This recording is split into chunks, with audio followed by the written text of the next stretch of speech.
की है। देखिए भ्रमर गीत परंपरा में भंवर गीत की रचना की है। भंवर गीत की रचना किसने की है? नंददास ने, जबकि भ्रमर गीत की रचना की है सूरदास ने। तो क्या बोल रहा है प्रश्न, पूरा अच्छी तरीके से पढ़िए और समझिए, उसके बाद उत्तर दीजिए। तो इसका उत्तर होना चाहिए मेरे अनुसार ए। आगे देख लेते हैं इसका उत्तर क्या है, ए। रास पंचाध्यायी, रास पंचाध्यायी नंददास की है, बहुत महत्वपूर्ण है। आगे बढ़ लेते हैं, ए एंड सी थोड़ा देख लेते हैं इसको। नंददास ने रास पंचाध्यायी की रचना की है, इसी नाम से रहीम ने भी एक काव्य की रचना की। अच्छा, रहीमदास ने भी की है एक। तो अधिकतर वैसे इसका आंसर होगा नंददास। अगला प्रश्न, मीराबाई का मलार। तो मीराबाई का मलार कौन लिखेगा भाई? मीराबाई का मलार मीरा लिखेंगी। अगला प्रश्न देख लेते हैं। ये भी जो प्रश्न के जो दिया हुआ है इसको आप अपने हिसाब से पढ़ सकते हैं वीडियो पॉज करके। तो चलिए, मीराबाई के गुरु कौन थे? देखिए मीराबाई के गुरु थे रैदास। रैदास मीराबाई के गुरु थे। आगे बढ़ लेते हैं। इसमें पुष्टिमार्गी कवि कौन है? देखिए पुष्टिमार्गी कवि कौन है? कबीरदास तो नहीं है, तुलसीदास भी नहीं है, जयसी भी नहीं है। तो पुष्टिमार्गी कौन थे? सूरदास, क्योंकि वल्लभाचार्य ने पुष्टिमार्ग की स्थापना की थी। तो पुष्टिमार्गी कवि कौन होंगे? सूरदास, जो वल्लभाचार्य के शिष्य थे अष्टछाप के। वल्लभाचार्य आगे आप लोग पढ़ सकते हैं, इसे पॉज करके, वीडियो बहुत महत्वपूर्ण है, तो पढ़ सकते हैं आप इसको, देख लीजिए, इसे आप लोग पढ़ सकते हैं वीडियो पॉज करके। अब अगला प्रश्न है, श्रीमद् वल्लभाचार्य ने जिस कृष्ण भक्ति को प्रतिष्ठापित किया था उसका दार्शनिक आधार क्या था? देखिए अभी पढ़ा था हमने, उसका दार्शनिक आधार क्या था? शुद्धाद्वैतवाद। तत्वदीप निबंध की रचना किसने की थी? तत्वदीप निबंध की रचना की थी वल्लभाचार्य ने। बहुत महत्वपूर्ण है प्रश्न। आगे देख लेते हैं और अगला प्रश्न हम, निम्नलिखित में से किसने पुष्टि मार्ग की स्थापना की थी? तो पुष्टि मार्ग की स्थापना की थी वल्लभाचार्य ने। वल्लभाचार्य द्वारा रचित ग्रंथ का नाम बताइए। तो वल्लभाचार्य द्वारा रचित ग्रंथ कौन सा है? अणुभाष्य। अणुभाष्य वल्लभाचार्य ने रचा था। तो अगला प्रश्न है, कृष्ण काव्य धारा के प्रवर्तक हैं। देखिए कृष्ण काव्य धारा के प्रवर्तक हैं वल्लभाचार्य, और कृष्ण काव्य धारा को चरमोत्कर्ष पर ले जाने का कार्य किसने किया था? सूरदास जी ने। अगला प्रश्न देख लेंगे, इसमें से कृष्ण कवि कौन सा नहीं है? देखिए नहीं बताना है तो तुलसीदास जी। तुलसीदास जी राम भक्त कवि थे। अरे थोड़ा सा ऊपर निकल गया, प्रश्न का उत्तर दिख गया शायद आपको। कई चिंतक एवं कलाधाराओं का योग मिलता है। कई चिंतन एवं कलाधाराओं का योग मिलता है, किस में मिलता है? कृष्ण में मिलता है, बताइए आप। तो कृष्ण धारा में। कृष्ण धारा में कई चिंतन धाराओं को, देखिए क्यों कह रहे हैं, क्योंकि इसमें देख लीजिए, इसमें वल्लभ संप्रदाय, निम्बार्क संप्रदाय, राधा वल्लभ संप्रदाय, हरिदासी संप्रदाय, सखी या गौड़ी संप्रदाय, देखिए इतने संप्रदायों का मेल मिलता है। इसीलिए बहुत सी कलाधाराओं का योग किस में मिलता है? कृष्ण काव्य धारा में। अगला प्रश्न देख लेंगे, रुद्र संप्रदाय की स्थापना किसने की? देखिए रुद्र संप्रदाय की स्थापना की थी विष्णु स्वामी ने। आगे बढ़ लेंगे, इसके बारे में आप लोग पढ़ सकते हैं, बहुत महत्वपूर्ण है। राधा वल्लभ संप्रदाय का प्रवर्तन किसने किया था? तो राधा वल्लभ संप्रदाय के प्रवर्तक थे हित हरिवंश। महत्वपूर्ण है, इसके बारे में थोड़ा सा डिटेल दिया हुआ है जो बहुत महत्वपूर्ण है आने वाली परीक्षाओं के लिए, तो आप इसे पढ़ सकते हैं। चलिए पॉज करके इसे आप लोग पढ़ सकते हैं। अगला है, कृष्ण के साथ राधा की महानता संप्रदाय की विशेषता है। कौन से संप्रदाय की विशेषता है? तो सनकादिक संप्रदाय है जिसमें कृष्ण के साथ राधा की महानता का विशेषता दी गई है। देखिए इसमें थोड़ा आप पढ़ सकते हैं, इसको बहुत महत्वपूर्ण है।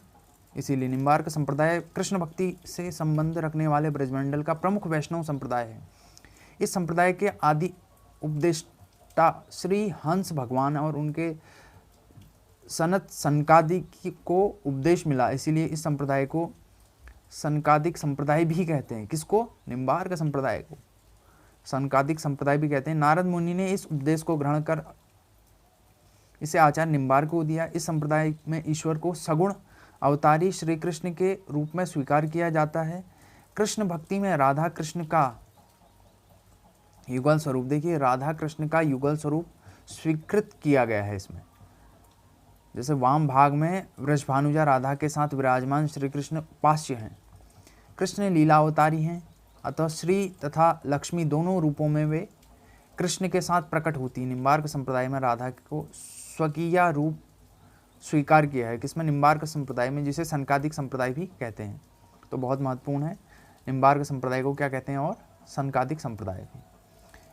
इसके बारे में थोड़ा और जानकारी दी हुई है जिसे आप पढ़ सकते हैं। निम्बार्क को भगवान कृष्ण के सुदर्शन चक्र का अवतार माना जाता है।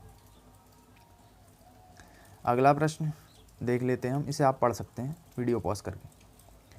अगला प्रश्न है, निम्नलिखित में से कौन सा श्री कृष्ण भक्ति का संप्रदाय नहीं है? देखिए नहीं है पे आप जोड़ डालिए, क्योंकि इसमें क्या पूछ रहे हैं, श्री वल्लभ संप्रदाय भी है, हरिदासी संप्रदाय भी है, गौड़ी संप्रदाय भी है, तत्सुखी संप्रदाय नहीं है। तत्सुखी संप्रदाय नहीं है। आगे देख लेंगे इसके बारे में, थोड़ा सा जानकारी ले लेते हैं, बहुत महत्वपूर्ण है। महात्मा जीवाराम ने सखी भाव की भक्ति को पल्लवित किया है तथा तत्सुखी भाव की स्थापना की। इस संप्रदाय में के भक्त स्वयं स्त्री वेश धारण कर राम की उपासना करते थे और सीता को सपत्नी मानते थे। शेष संप्रदाय कृष्ण भक्ति। हाँ देखिए इसमें जो तत्सुखी शाखा का है वह किससे है? राम भक्ति शाखा से, तो इसीलिए यह कृष्ण भक्ति शाखा का नहीं है। आगे बढ़ लेते हैं हम। 84 वैष्णवों की वार्ता का संबंध किस संप्रदाय से? देखिए 84 वैष्णव की वार्ता किसने लिखा था ग्रंथ? तो है तो ये वल्लभ संप्रदाय से। 84 वैष्णवन की वार्ता और 200 वैष्णवन की वार्ता लिखा था गोकुलनाथ ने। इनके बारे में थोड़ा सा जो डिटेल है आप पढ़ सकते हैं इसको। अष्टयाम नामक पुस्तक किसकी दिनचर्या का वर्णन है? देखिए अष्टयाम में राम की दिनचर्या का वर्णन है इसमें। आगे देख लेते हैं, इसमें स्टार्ट क्यों दिया हुआ है? राम की दिनचर्या का तो वर्णन है इसमें। अष्टयाम नामक पुस्तक में कृष्ण की दिनचर्या का वर्णन है। गौड़ी वैष्णव और हितवंशी कृष्णोपासक ने राधा कृष्ण के अष्टयाम को ही अपना वर्ण विषय माना है। राधा कृष्ण की क्रीड़ा ही अखंड अष्टयाम की परंपरा पुराण के पाताल खंड में दिखाई गई है। अष्टयाम की रचना कई लोगों द्वारा की गई। जीवाराम ने अपनी अष्टयाम रचना में सीताराम की अष्टयाम लीला का वर्णन है। कुछ ने अपनी रचना में राम की लीला का वर्णन, देखिए राम की लीला का वर्णन किया है। यही कारण है कि उत्तर प्रदेश माध्यमिक शिक्षा सेवा चयन बोर्ड ने अपने प्रारंभिक उत्तर कुंजी में इस प्रश्न का उत्तर ए माना था, किंतु तृतीय उत्तर कुंजी में इस प्रश्न को मूल्यांकन से बाहर कर दिया था। पहले ए माना था कह रहे हैं, देख लेते हैं ए कहाँ पर है।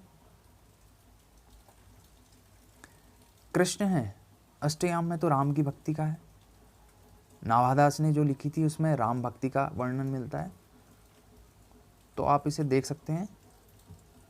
अगर आएगा तो प्रश्न आप इसे राम भक्ति में लगाइएगा, क्योंकि अष्टयाम में जो नाभादास ने लिखी है उसमें राम भक्ति का वर्णन है।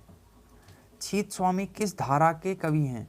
देखिए छीत स्वामी तो हैं अष्टछापी धारा के, बहुत महत्वपूर्ण है। आगे पढ़ लेंगे इसके बारे में जानकारी। छीत स्वामी अष्टछाप धारा के कवि हैं। छीत स्वामी उत्तरा के निवासी थे। इनका प्रारंभ की जीवन अत्यधिक उच्छृंखल और उद्दंडता पूर्वक था। ये कविता और संगीत दोनों में निपुण थे। उनके द्वारा रचित पदों की संख्या 64 बताई जाती है। अच्छा आगे इसको आप पढ़ सकते हैं पॉज करके वीडियो। अष्टछाप की स्थापना 1565 में किसने की थी? विट्ठलनाथ ने। बी आंसर इसका है बी। अब जो अष्टयाम है उसमें राम की दिनचर्या का वर्णन है, आप लोग याद कर लीजिए उसे। अष्टछाप की स्थापना किसने की थी? अष्टछाप की स्थापना विट्ठलनाथ ने की थी, अभी आपने पढ़ा है। अष्टछाप के संस्थापक फिर से विट्ठलनाथ। अष्टछाप की स्थापना का श्रेय किस आचार्य को दिया जाता है? बहुत बार पूछा गया है, इसलिए बहुत महत्वपूर्ण हो जाता है, विट्ठलनाथ। अष्टछाप के संस्थापक विट्ठलनाथ, डी। देखिए कितने बार पूछा गया, अष्टछाप में कौन सम्मिलित नहीं है? देखिए अष्टछाप में कुंभनदास संकलित हैं, छीत स्वामी संकलित हैं, नंददास संकलित हैं, केशवदास अष्टछाप में संकलित नहीं है। बहुत सरल सा प्रश्न है। सूरदास किसके शिष्य थे? जो सूरदास हैं वो वल्लभाचार्य के शिष्य थे। 4 वल्लभाचार्य के शिष्य और 4 विट्ठलनाथ के शिष्य थे अष्टछाप में। आगे इनके बारे में डिटेल मिल सकती है हमको शायद। अगला प्रश्न, नीचे दिए गए नामों में से कौन से कवि वल्लभाचार्य के शिष्य नहीं हैं? देखिए सूरदास हैं, परमानंद दास हैं, कुंभन दास हैं। चतुर्भुज दास हैं जो, वह वल्लभाचार्य के शिष्य नहीं है, वह विट्ठलनाथ के शिष्य हैं। निम्नलिखित में से कौन विट्ठलनाथ का शिष्य था? देखिए सूरदास तो वल्लभाचार्य के थे, कृष्णदास वल्लभाचार्य के थे, परमानंद दास वल्लभाचार्य के थे और चतुर्भुजा विट्ठलनाथ के शिष्य थे। इनमें से कौन कवि अष्टछाप में नहीं है? देखिए अष्टछाप में कृष्णदास हैं, चतुर्भुज दास हैं, छीत स्वामी है, गोविंद दास नहीं है। प्रमुख कवि नंददास किसके शिष्य थे? देखिए नंददास थे, अष्टछाप के प्रमुख कवि नंददास थे, विट्ठलनाथ के शिष्य। अष्टछाप में प्रमुख कवि नंददास किसके शिष्य थे? फिर से पूछा गया है तो विट्ठलनाथ के। वल्लभाचार्य के शिष्य नहीं हैं, फिर से बता देना चाहता हूँ, वल्लभाचार्य के कुंभन दास हैं, परमानंद दास है, सूरदास हैं और चतुर्भुजा नहीं है। बहुत बार पूछा गया है ऐसा ही प्रश्न, तो इसे आप लोग याद कर सकते हैं।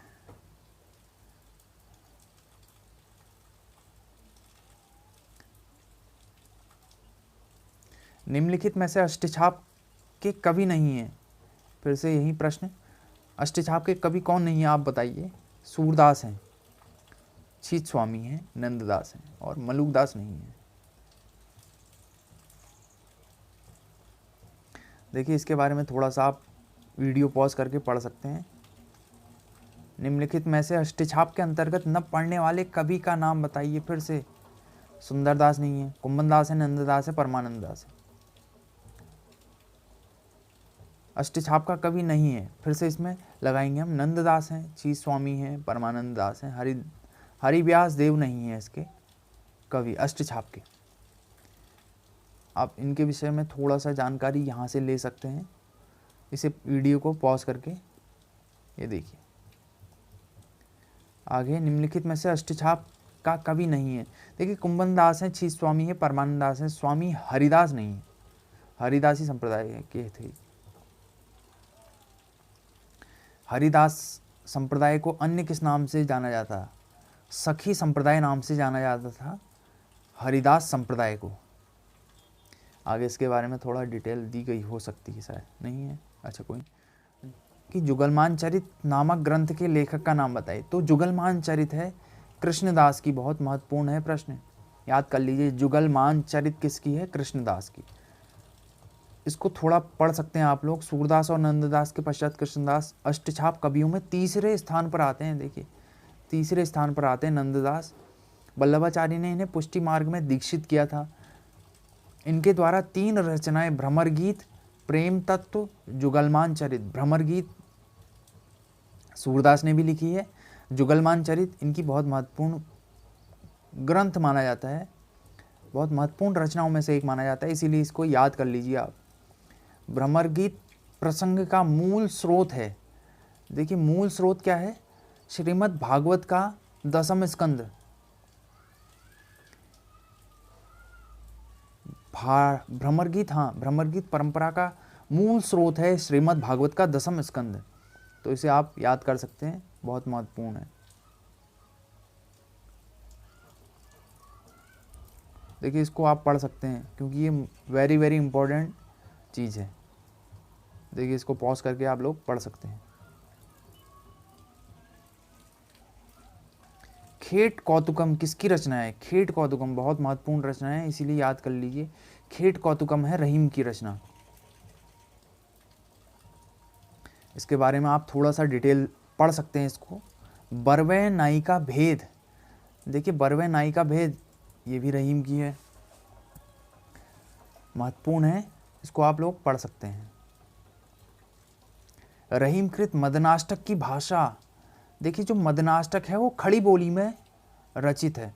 मदनाष्टक जो रहीम की कृति है वो खड़ी बोली में रचित है, इसको आप पढ़ सकते हैं अपने अनुसार। अगला प्रश्न क्या है? देखिए रीतिकाल आगे बहुत महत्वपूर्ण काल है, तो आपको पढ़ने में बहुत अच्छा लगेगा, बहुत मज़ा आएगा इसमें। तो अगला प्रश्न देख लेते हैं हम। अगला प्रश्न क्या है? हमारा अगला प्रश्न है निम्नलिखित विकल्पों में रीतिकालीन कवि कौन से हैं? तो नंददास तो नहीं है, पहले ये गलत हो गया। मैथिली शरण गुप्त नहीं है, ये भी गलत हो गया। जायसी भी नहीं है, तो इसका आंसर है बी, बिहारी, मतीराम, घनानंद और भूषण। निम्नलिखित कवियों का जन्म काल के अनुसार क्रम निर्धारण कीजिए। तो सबसे पहले इनमें से कौन से आएंगे? सबसे पहले आएंगे इसमें रहीम, तो घनानंद तो कट गया। अब रहीम के बाद आएंगे घनानंद, रसलीन, ठाकुर। मेरे हिसाब से इसका आंसर होना चाहिए बी। थोड़ा सा देख लेते हैं इसको। हाँ, इसका आंसर है बी, बहुत महत्वपूर्ण है, याद कर लीजिए इसको। देखिए आप इसको पढ़ सकते हैं, महत्वपूर्ण है बहुत ज़्यादा, वेरी वेरी इंपॉर्टेंट है, इसीलिए इसको आप पढ़ लीजिए। आपके आने वाली परीक्षाओं में बहुत सहयोग देगा और आपकी परीक्षा पास कराने में इसका महत्वपूर्ण योगदान होगा। रीतिकाल की सर्वाधिक व्यापक प्रवृत्ति थी। देखिए रीतिकाल की जो सर्वाधिक व्यापक प्रवृत्ति थी, नायिका भेद और श्रृंगार रस विवेचन था इसमें। इसके बारे में भी आप पढ़ सकते हैं डिटेल। रीतिकाल की विशेषताओं के संदर्भ में निम्नलिखित में से एक विशेषता गलत है, उस विशेषता का चयन कीजिए। तो चयन कर लेते हैं भैया। रीतिकाल में अलंकरण की प्रधानता है, ठीक है। रीतिकाल की प्रमुख भाषा ब्रज भाषा है, ठीक है। रीतिकाल में प्रकृति का आलंबन रूप में वर्णन हुआ है। रीतिकाल में लक्षण ग्रंथों की आलंबन रूप में वर्णन नहीं हुआ है रीतिकाल में, तो यही हमारा आंसर होना चाहिए सी। आप इसको पॉज करके पढ़ सकते हैं। तो देखिए आपको शादी में से आवाज़ भी सुनाई दे रही होगी ढोल नगाड़ों की, तो बगल में शादी है तो इसीलिए एडजस्ट कर लीजिए आप। रीतिकालीन कवियों की काव्य भाषा क्या थी? देखिए रीतिकालीन कवियों की काव्य भाषा थी ब्रज भाषा, अभी पढ़ा था हमने, तो आप इसको देख सकते हैं पॉज करके।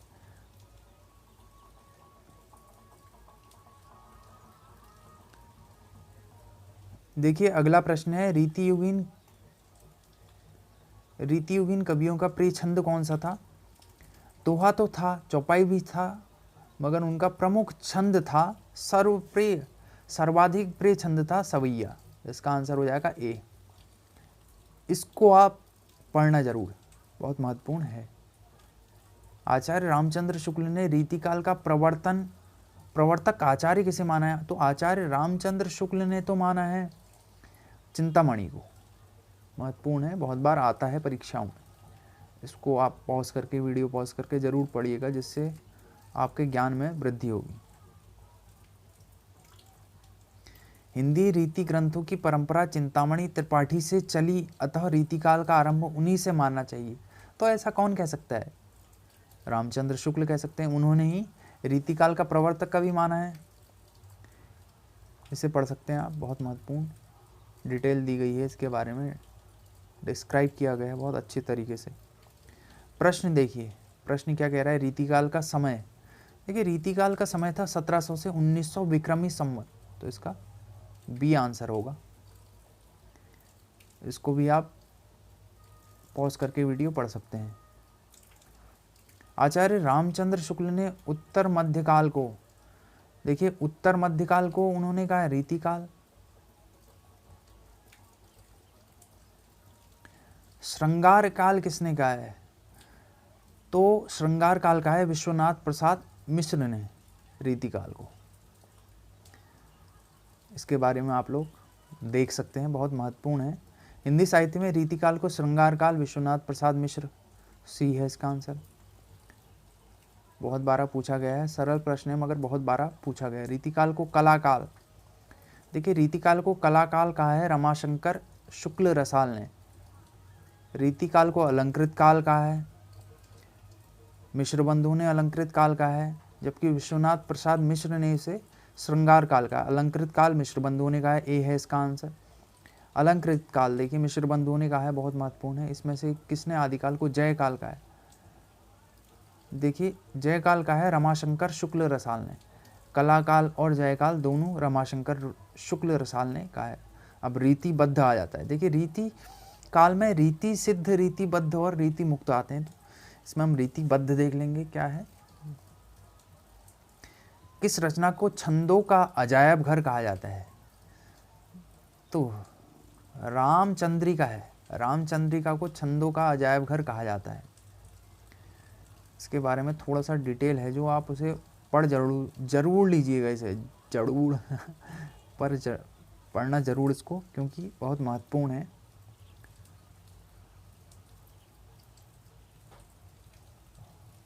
कवि प्रिया के रचनाकार का नाम बताइए। तो कवि प्रिया के रचनाकार का नाम है केशवदास। केशवदास है, महत्वपूर्ण है। रामचंद्रिका किस कवि की कृति है? रामचंद्रिका आपको पता है केशवदास की कृति है। अगला हम देख लें, हिंदी की रस रीति परंपरा का प्रस्थान ग्रंथ। देखिए रस रीति परंपरा का प्रस्थान ग्रंथ कहा जाता है केशवदास की रसिक प्रिया को।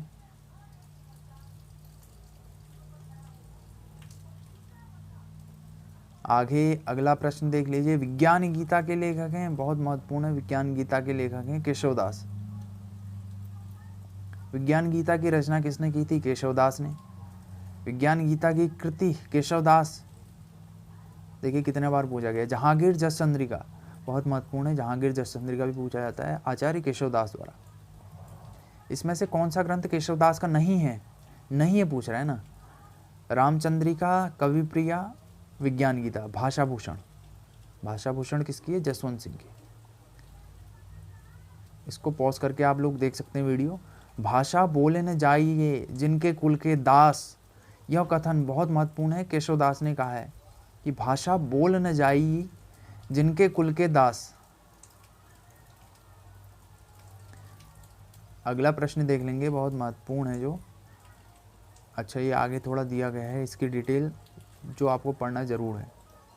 हिंदी साहित्य में निम्नलिखित पंक्तियां किसके द्वारा लिखी गई? यद्यपि सुजाति सुलक्षणी सुबरन सरस सुवृत भूषण विनु न विराजई कविता बनिता मित। तो ये केशवदास ने कहा है। यद्यपि सुजाति सुलक्षणी, देखिए कितने बार पूछा गया है, तो इसे आप हल्के में मत लीजिएगा। केशवदास का है कथन। भाषा बिनु न विराजई कविता बनिता भूषण बिनु न विराजई। तो इसमें देखिए, इसमें फंसाएगा कहाँ पर आपको प्रश्न। इसमें भिखारीदास दिया है, मतीराम दिया है। एक जगह अगर आपको भूषण दिया हुआ होता तो इसका आंसर अधिकतर विद्यार्थी भूषण करके आते हैं। इसका आंसर केशवदास है। आचार्य भिखारीदास कृत प्रमुख काव्यशास्त्री ग्रंथ है। तो भिखारीदास का प्रमुख काव्यशास्त्री ग्रंथ कौन सा है? काव्य निर्णय है इनका प्रमुख काव्यशास्त्री ग्रंथ है। BND। रस सारांश भी है इनका, हाँ रस सारांश भी है, मगर प्रमुख काव्यशास्त्री ग्रंथ आएगा तो काव्य निर्णय है ही। इसको आप पढ़ सकते हैं। अच्छा पढ़ के थोड़ा बता देता हूँ। भिखारीदास रीतिकाल के रीतिबद्ध धारा के श्रेष्ठ हिंदी कवि हैं। इनका जन्म प्रतापगढ़ के निकट टेउंगा में तथा मृत्यु बिहार के आराम के निकट भभुआ नामक स्थान पर हुई थी। प्रतापगढ़ नरेश के भाई हिंदुपति सिंह के आश्रय में रहते थे। इन्होंने काव्यशास्त्र पर कई ग्रंथ लिखे हैं जिसमें काव्य निर्णय, देखिए काव्य निर्णय श्रेष्ठ है। तो भिखारी दास द्वारा लिखी गई अन्य रचनाएं रस सारांश, श्रृंगार निर्णय, छंदोर्णव निर्णय, छंदोर्णव पिंगल है, सॉरी, अमरकोश या शब्द नाम, प्रकाश, विष्णु पुराण, भाषा और शतरंज शतीका। रस सारांश में नायक नायिका भेद तथा श्रृंगार निर्णय में श्रृंगार वर्णन है। अतः विकल्प में 2 उत्तर बी और डी ठीक है। कह रहा है ऐसा, देख लेते हैं थोड़ा। काव्य निर्णय महत्वपूर्ण है ना, तो इसीलिए आप काव्य निर्णय में ही लगाइए। अगर इसका आंसर 2 नहीं दिया होता तो इसका उत्तर बी ही माना जाता। अगला प्रश्न देख लेते हैं। निम्नलिखित में से कौन सी रचना भिखारी दास की नहीं है? रस सारांश है, काव्य निर्णय है, श्रृंगार निर्णय है। भाषा भूषण भिखारी दास की नहीं है, भाषा भूषण जसवंत सिंह की है। इनमें से कौन रीतिबद्ध कवि नहीं है? देखिए रीतिबद्ध, रीति सिद्ध और रीति मुक्त। रीतिबद्ध कवि नहीं है तो इसमें से तो रीतिबद्ध भिखारी दास नहीं है, क्योंकि यह नहीं, घनानंद नहीं है, घनानंद और ठाकुर। इसका आंसर तो होना चाहिए, बी और सी होना चाहिए इसका आंसर। गलत प्रश्न दिया होता है। रीतिबद्ध कवि हैं, अच्छा प्रश्न देखिए, प्रश्न मैंने पढ़ने में गलती कर दी। इसमें पूछ रहा है रीतिबद्ध कवि हैं तो भिखारी दास हैं इसका। मैंने सोचा कि इसमें भी है, इसमें दिया हुआ है रीतिबद्ध कवि नहीं है। देखिए प्रश्न पढ़ने में कितना वो हो जाता है, तो इसलिए आराम से प्रश्न को पढ़िए। शतरंज शतीका किसकी है? भिखारी दास की है। बहुत महत्वपूर्ण कृति है, याद कर लीजिए। भिखारी दास की रचना है, अभी पढ़ा था हमने, क्या है? काव्य निर्णय भिखारी दास की रचना है। निम्नलिखित में से कौन सा कथन असत्य है? अब असत्य बताना है। रीतिबद्ध धारा के कवियों ने लक्षण ग्रंथों की रचना की थी, सही है। रीतिबद्ध धारा के कवियों को आचार्य कवि कहा जाता है, सही है। बिहारी रीति सिद्ध काव्य धारा के प्रतिनिधि कवि हैं, सही है। केशव रीति मुक्त धारा के कवि हैं, गलत है। केशव दास जी रीतिबद्ध धारा के कवि थे। इसके बारे में डिटेल दिया हुआ है, आप लोग वीडियो पॉज करके जरूर पढ़िएगा।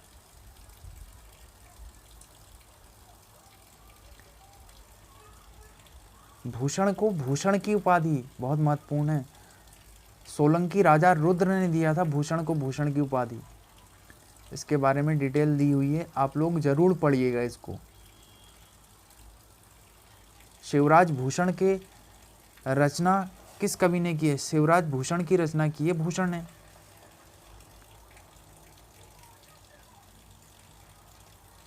शिवा बावनी की रचनाकार हैं, शिवा बावनी भी भूषण ने की है रचना इसकी। शिवा बावनी की बहुत महत्वपूर्ण कृति है। रीतिकाल के उस कवि का नाम बताइए जिसने वीर रस में कविता की है, वीर रस में कविता लिखी है। तो वीर रस में कविता लिखने वाले थे भूषण। बहुत महत्वपूर्ण है प्रश्न, याद कर लीजिए। रीतिकाल का कौन सा कवि वीर रस की काव्य रचना के लिए प्रसिद्ध है? तो भूषण है, अभी बताया था। आगे देख लेते हैं। भूषण 2 राजाओं के दरबारी कवि थे। इनमें से पहले थे शिवाजी, दूसरे कौन थे? दूसरे छत्रसाल। पहले शिवाजी थे, दूसरे थे छत्रसाल। भूषण रीतिकाल की किस काव्यधारा के कवि हैं? तो रीतिबद्ध काव्यधारा के कवि हैं। रीतिबद्ध कहीं दिया हुआ है रीतिबद्ध? हाँ दिया है, पहला ही आंसर है। भूषण का वास्तविक नाम, देखिए भूषण का वास्तविक नाम था वो घनश्याम था। भूषण का वास्तविक नाम घनश्याम था, बहुत महत्वपूर्ण है। महाकवि भूषण की रचना है, तो भूषण की रचना है छत्रसाल दशक, क्योंकि छत्रसाल के दरबार में दरबारी कवि थे। भूषण शिवराज भूषण ग्रंथ किसका विवेचन मिलता है? शिवराज भूषण में मिलता है अलंकार का विवेचन। बहुत महत्वपूर्ण है भैया, याद कर लीजिएगा। इसको आप जरूर पढ़िएगा, क्योंकि इससे आपको इसके बारे में बहुत अच्छी जानकारी मिलेगी, जो आने वाली परीक्षाओं में आपके लिए महत्वपूर्ण सिद्ध होगी। भूषण के ग्रंथों में अलंकार निरूपण है, तो अलंकार निरूपण किसमें है? शिवराज भूषण में। रामचंद्र शुक्ल ने अपने हिंदी साहित्य का इतिहास ग्रंथ में इनके लिए कवि को हिंदू जाति का प्रतिनिधि कवि कहा है, भूषण के लिए कहा है, बहुत महत्वपूर्ण है, याद कर लीजिए। आचार्य रामचंद्र शुक्ल ने अपने हिंदी साहित्य का इतिहास ग्रंथ में लिखा है कि शिवाजी और छत्रसाल की वीरता के वर्णनों को कोई कवि की झूठी खुशामद नहीं कर सकता। वे आश्रयदाताओं की प्रशंसा की प्रथा के अनुसार मात्र नहीं है, इन दो वीरों का जिस उत्साह के साथ सारी हिंदू जाति स्मरण करती है, उसी की व्यंजना भूषण ने की है। हिंदू जाति के प्रतिनिधि कवि हैं। गंग कवि का जन्म हुआ था आपका इटावा, आगरा। आगरा और इटावा में से कन्फ्यूजन हो रहा है तो देख लीजिए, हाँ इटावा है, इसका आंसर है इटावा। गंग कवि का जन्म हुआ था इटावा में, तो थोड़ा इसके बारे में आप पढ़ सकते हैं। ये देखिए अगला प्रश्न, तुलसी गंग दो भय सुकवि के सरदार किसने कहा है? भिखारी दास का कथन है, बहुत महत्वपूर्ण है, बहुत बार आया हुआ है परीक्षाओं में, याद कर लीजिए। तो चलिए, आपको वीडियो कैसी लगी बताइएगा, अपने सुझाव जरूर दीजिएगा कमेंट में। धन्यवाद।